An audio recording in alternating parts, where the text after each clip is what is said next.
The four relics: creation, destruction, knowledge, and choice. Objects containing powers that no human could ever hope to achieve on their own. We know a little bit about some of them, that the Relic of Knowledge is capable of answering questions about past events. We recently found out what the Relic of Choice is capable of as well, that it shows the user visions of the future, a choice that they will face. We don't know anything about the Sword of Destruction just yet, as we haven't got to Vacuo, know the Summer Maiden, etc., but we do know a little bit about the Staff of Creation, that it's an unlimited power source, and likely it's probably going to be released from its vault in Volume 8, so we'll get to see its full capabilities. As we have a new Winter Maiden, Salem has showed up herself, Atlas is in trouble, and yeah, all the relics are probably going to be collected by the end of RWBY. So we might find out that the Staff of Creation might have other capabilities, that it's able to do other things related to creation. But in all honesty, being an unlimited power source seems to be enough, at least in my opinion, because the way that this is described as just a power source, not as a source of unlimited electricity or unlimited aura or any other power you could think of, it's literally just power, which to me says, considering this is coming from the God of Light and his abilities of creation to some extent, it's not going to cross different, planes of existence or anything like that, but I think that this staff could be a source of power for any power that exists in Remnant, whether it's semblance, whether it's dust, or magic even, or possibly even the Silver Eyes. Currently, the staff is being used to keep Atlas floating, something that in theory would be possible to achieve by utilizing a large amount of gravity dust, but rather than expending all the time and resources it would take to acquire such a large amount of dust, you can use a simple stick to achieve the exact same effect. So we already know that the power that the staff has equates and possibly, or likely, far exceeds an immense amount of dust. Because not only can the staff keep Atlas floating, it can also just raise Atlas all the way into the atmosphere if someone so desired, just on a whim. The power that this staff has cannot be underestimated, and guaranteed any other technology that Atlas came up with. If they created a super weapon, like a giant railgun that could incinerate an entire continent or an entire kingdom or something like that, I guarantee you that the staff could be applied to that and keep it running indefinitely. Or at least to the point where the weapon would overheat, possibly explode, cause other problems, but that'd be on the technology side, not the staff. It would be an unlimited source of power, as it will continue to be. Now, since this is only able to be applied to one task at a time, well, for us to see any other capabilities, that means it's going to have to be removed from where it currently is, and Atlas is going to come crashing to the ground, which is probably going to happen in Volume 8. But as I mentioned before, I think this is more than just mimicking the power of dust. I think it could mimic any other power or enhance any other power in Remnant.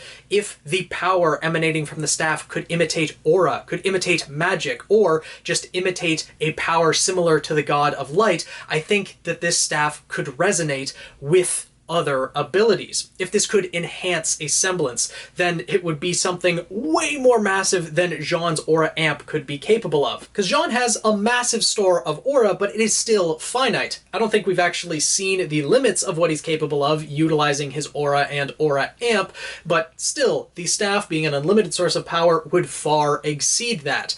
Now, I do think it's the least likely scenario that the Staff of Creation could directly influence or power up aura, as technically, aura isn't something that was created by the gods themselves. The gods created the first generation of humanity, which utilized magic, but we don't know if they had aura. It's actually unlikely that they did, since Ozpin seemed a bit confused when he returned that dust now existed, and I'm guessing that would be the same about aura, even though it wasn't directly mentioned, so it seems unlikely that the staff could directly influence aura, but it's certainly something that needs to be considered because it might be possible. But what I do see as more likely is that the Staff of Creation could amplify magic, or other powers relating to the gods, because magic was something given to humanity by the gods themselves. This was a power that they originally wielded. So, with the staff being created by one of the gods, it wouldn't be surprising that its power would be able to resonate with magic, powering up any of the maidens, possibly being able to match Salem at that point, or even if Oscar was able to get the Relic of Creation, that he would be a match for Salem, and that would be a clash I would love to see in Volume 8, that Oscar is going toe-to-toe with Salem and standing their ground. We would be able to see what the full capabilities of magic are. But on the flip side, this could also be an absolutely terrifying possibility, because if Salem got the Staff of Creation, then she would have unlimited power and be able to power herself up way more than she ever could, and possibly use that to create way more grim, way more terrifying creatures, and would make things in the future of RWBY a lot more, shall we say, interesting with the amount of creatures and terrifying possibilities that that would face, although it could potentially be just game over right there, though for the sake of plot progression, I don't think that would be the case. But more to the point, I want to know if this staff could resonate with the Silver Eyes in something that I like to call silver resonance, kind of playing off of Soul Eater with the soul resonance. Because if two souls are of similar wavelength, then they can amplify each other's powers and abilities and, you know, create attacks that are a lot stronger. Considering that the God of Light created these relics, created the powers of all of them, including the Staff of Creation, and that the Silver Eyes themselves have been linked to the God of Light already in the RWBY storyline, their powers might be able to resonate with one another, that the Staff of Creation could amplify the Silver Eyes. And so, if RWBY is able to use the Staff of Creation, she could have the Silver Eyes possibly actually be capable of petrifying or destroying the giant whale that is currently invading Atlas, possibly even the entire army on top of that. Now that might be a bit of a cop-out in some people's eyes that, well, RWBY was just able to destroy all of the Grimm that were there, or the giant whale. She can now destroy anything. But the fact that she's able to use this power is one thing. The tax that it would put on her body would be something completely different. Because as we've learned throughout the RWBY series, the Silver Eyes are heavily tied to the emotions of the person using them. Yes, they are the desire to preserve life, but if the person is in emotional trauma, well, they can also activate, and it seems to have a bit of a taxing effect on that person. When they were first activated in Volume 3, RWBY collapsed for days after using them, after witnessing Pyrrha's demise. She didn't in Volume 5 at Haven Academy. She was knocked out by Emerald, and in Volume 6 she didn't really seem taxed by them either, similarly in Volume 7, except when Salem appeared in front of her and told her that her mother had confronted her before and failed.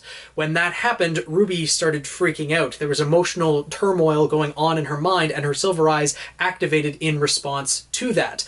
Likely in response to either, you know, wanting to save her mother, the desire to see her mother again, possibly out of hatred for Salem, hence why I think there might be the possibility of corrupted Silver Eyes. But if there was an emotional trauma or emotional turmoil, if RWBY came face to face with Salem while trying to use this staff to amplify the powers of her Silver Eyes, then that could lead to something completely different, possibly even putting RWBY into like a comatose state for almost an entire volume, which would be an interesting path to take by putting the main character in such a state, letting other characters possibly take the forefront, find out a way how to reverse this, possibly somewhere in Vacuo. Maybe Maria would have an answer. There's plenty of different avenues that this could take, but overall I do think it would be an interesting possibility if this Staff of Creation could resonate with the powers of the Silver Eyes, since they are both from the same origin of the God of Light, as well as the staff resonating possibly with magic, other powers of the gods.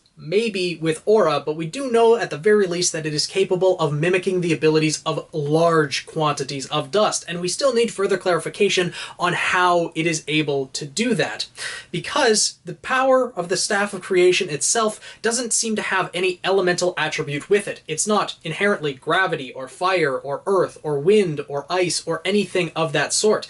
Can the power easily be converted to a different element simply just by using the Staff of Creation, possibly by requesting it from the being that dwells within the staff? Because I really hope there's a being that dwells within the staff, similar to Jinn, and it has its own personality. You can make requests from it, how you want to apply that power, what you want that power to be, if you want it to be a certain element or to aura, or just amplify the inherent power that a person has, like magic or Silver Eyes, etc.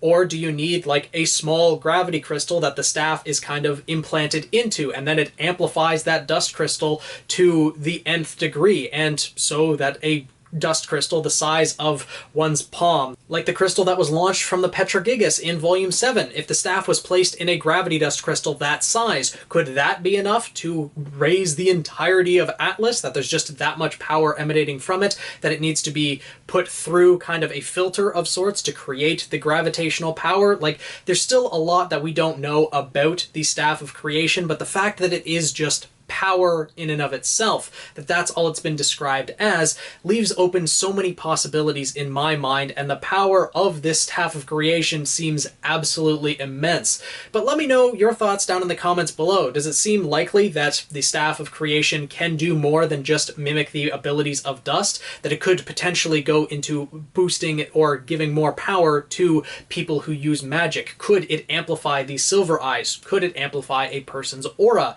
Or do you think this is more just in the realm of like fan fictions, that I'm reaching a bit too much? This is an idea I've had in my mind for a little while now, and I want to see what you guys think. So make sure you let me know down in the comments below your thoughts on this, if you have other suggestions for what the Staff of Creation could be capable of, etc. I look forward to discussing with you down below. If you enjoyed this video, want to see more like it, want to see more matches in the Phoenix Festival Tournament, which is coming up soon, going to start at the beginning of August, and we'll see how the characters of RWBY match up against one another.